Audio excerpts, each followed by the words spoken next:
બુટલેગરો દ્વારા પોલીસ તંત્રના ગાલ પર સણસણતો તમાશો। ગાંધીના ગુજરાતમાં દારૂબંધી હોવા છતાં બેફામ રીતે દારૂ વેચાણ કરી બુટલેગરો પોલીસ તંત્રના ધજાગરા ઉડાવી રહી છે। બુટલેગરો પોલીસનો ડર રાખ્યા વિના બેફામ રીતે દારૂના વેચાણ કરતા જાફરાબાદનો એક વિડીયો 2 દિવસથી સોશિયલ મીડિયામાં ધૂમ મચાવી રહ્યો છે।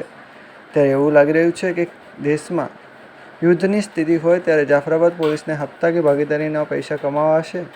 શું પોલીસ આવડી મોટી ઘટનાની અજાણ છે કે હપ્તા ભાગીદારોના 2 નંબરના ધંધા ચલાવતા હશે? શું પોલીસ કાયદાનું પાલન કરી રહી દારૂનું વેચાણ બંધ કરાવશે કે લઠ્ઠાકાંડ કરાવીને જ રહેશે?